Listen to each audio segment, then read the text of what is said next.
জয় মা বিপত্তারিণী, জয় শিব শম্ভু। নমস্কার দর্শক বন্ধুরা, আজকের এই ভিডিও থেকে আপনারা দেখবেন 2026 সাল ও বাংলা 1433 বঙ্গাব্দে শ্রী শ্রী বিপত্তারিণী পূজার দুটি দিন, তারিখ, ব্রতের উপকরণ, মন্ত্র, বিধি, নিষেধ, ব্রতীরা ব্রত পালন করে কি খাবেন ও খাবেন না, ব্রতের ব্রত কথা বিস্তারিত। সিংহরায় ডোরবেল সনাতনী বার্তার নতুন আরও একটি পর্বে সকল দর্শক বন্ধুকে স্বাগত জানায়। আষাঢ় মাসে শ্রী শ্রী জগন্নাথ দেবের রথযাত্রা থেকে উল্টো রথের মাঝে যে শনি ও মঙ্গলবার পড়ে, সে দুদিনেই বিপত্তারিণী ব্রত বা পূজা হয়। এই বিপত্তারিণী পুজোর দিন সকলে হাতে লাল ডোরে দুর্বাঘাস বেঁধে লাল সুতো বা তাগা ধারণ করেন। এটি মায়ের নাম করে হাতে ধারণ করলে সমস্ত বিপদ কেটে যায়। মা দুর্গার 108 রূপের অন্যতম মা বিপত্তারিণী, যিনি সকল বিপদ হরণ করেন, তিনিই হলেন স্বয়ং বিপত্তারিণী। পুরাণে কথিত শুম্ভ নিশুম্ভ অসুর ভাইদের হাত থেকে রক্ষা পেতে দেবতারা মহাশক্তিশালী মহামায়ার স্তব করেন। দেবতাদের বিপদ থেকে রক্ষা করেন স্বয়ং দেবী বিপত্তারিণী। তবে 2026 সাল ও বাংলা 1433 বঙ্গাব্দে আষাঢ় মাসের পরিবর্তে শ্রাবণ মাসেই পালিত হবে বিপত্তারিণী ব্রত ও পুজো। ব্রত পালনের জন্য পঞ্জিকা অনুযায়ী নির্ধারিত দুটি দিন। প্রথম দিন 1 শ্রাবণ 18 জুলাই শনিবার, দ্বিতীয় দিন 4 শ্রাবণ 21 জুলাই মঙ্গলবার। এবার দেখে নেব শ্রী বিপত্তারিণী পূজার উপকরণ ও কি নিয়ম পালন করবেন। বিপত্তারিণী পূজার উপকরণে 13 সংখ্যার বিশেষ গুরুত্ব রয়েছে। মার্কেন্ডীয় পুরাণ অনুসারে মায়ের পুজো করতে যা উপকরণ লাগে 13টি করে সেটি মাকে নৈবেদ্য দিতে হয়। যেমন ফুল, ফল ইত্যাদি সবকিছুই 13টি করে নিবেদন করার নিয়ম। এমনকি হাতে ধারণ করা লাল সুতোতেও 13টি গিঁট দেওয়ার বিধান রয়েছে।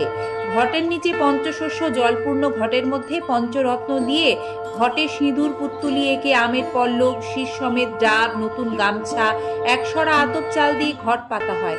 13 রকম ফুল, 13 রকম ফল, মিষ্টান্ন ও আতপ চাল দিয়ে মায়ের নৈবেদ্য সাজানো হয়। সন্দেশ এবং ক্ষীর, মালপোয়া, নুন বা লবণ ছাড়া 13টি লুচি মায়ের ভোগে দিতে হয়। এটি মায়ের খুব প্রিয়। এছাড়া 13টি গোটা ফল, 13 গাছি লাল সুতো, 13টি দূর্বা, 13টি পান, 13টি সুপারি, 13টি ফুল সমেত লবঙ্গ, 13টি ছোট এলাচ, 13টি বড় এলাচ দিয়ে ডালা সাজিয়ে দেবীকে নৈবেদ্য নিবেদন করতে হয়। 13 রকম ফুল, 13 রকমের কাটা ফল, 13টি পান, সুপারি ইত্যাদি পেতে রেখে ডিঙা দিয়ে মায়ের পুজো করা হয়। পুজোর শেষে মন দিয়ে ব্রত কথা শুনতে হয়। যারা ব্রত পালন করবেন, ব্রতীরা কিন্তু ব্রতের আগের দিন এক বেলা নিরামিষ আহার করবেন। রাতে লুচি বা পরোটাও খেতে পারেন, কিন্তু পোড়া খাবার যেমন রুটি খাওয়া চলবে না। আর যেদিন পুজো, সেই দিন পুজো শেষে আপনারা পুজোর ফল মূল নৈবেদ্য প্রসাদ 13টি লুচি এইগুলি গ্রহণ করবেন। সেই দিন কিন্তু চাল, ভাত বা চালের তৈরি কোনো রকম খাবার যেমন মুড়ি, চিড়ে, খই এগুলি গ্রহণ করতে নেই। দর্শক বন্ধুরা, সংসারের মঙ্গলে বিপত্তারিণী পুজোর দিন শাস্ত্রমতে কাউকে চিনি দিতে নেই। এতে শুক্র গ্রহ দুর্বল হয়, ফলে সংসারে আর্থিক সমস্যা দেখা দিতে পারে। তাই বিপত্তারিণী পুজোর 2টি তারিখ থাকে, সেই 2 দিনেই কিন্তু সংসার থেকে চিনি কাউকে কোনোভাবেই দেবেন না। বিপত্তারিণী পূজা বা ব্রত সমাপ্ত করে ব্রত কথা অবশ্যই শ্রবণ করতে হয়, তাছাড়া ব্রত অসম্পূর্ণ থাকে। শ্রবণ করুন শ্রী শ্রী বিপত্তারিণী ব্রত কথা।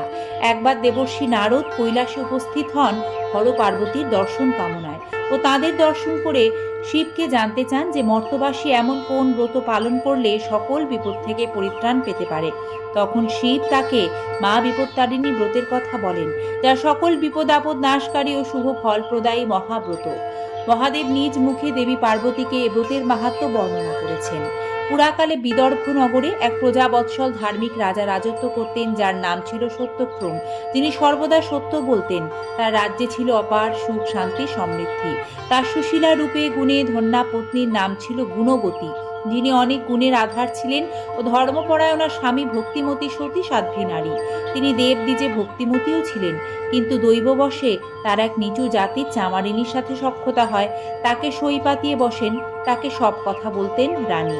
একবার দুর্দৈবের বশে সেই ধর্মপরায়ণা রানীর মনে অধর্ম ভর করে ও তিনি অখাদ্য গোমাংস দেখবার ইচ্ছা প্রকাশ করেন চামারিনীর কাছে। চামারিনী তো রানী গুণবতীর এহেন আচরণে বিস্মিত হন। তিনি এমন কাজ করতে রানীকে না বলেন ও রাজার ভয় দেখান, কারণ রাজা ছিলেন পরম ধার্মিক, নিরামিষভোজী, শুদ্ধ পবিত্র। তাঁর কানে এসব গেলে রানীর কোনো রক্ষে থাকবে না বলে শান্ত করতে চান চামারিনী। কিন্তু গ্রহের বশে রানীকে গোমাংসের দর্শন চিন্তাই পেয়ে বসে। নিজ সখীর এই অনুরোধ রাখতে সেই চামারিনী অতি গোপনে গোমাংস এনে রানীকে দেখান। সেটা অতি গোপনে করা হলেও এক প্রাসাদরক্ষীর কর্ণগোচর হয়। তিনি গিয়ে রাজাকে সব জানান।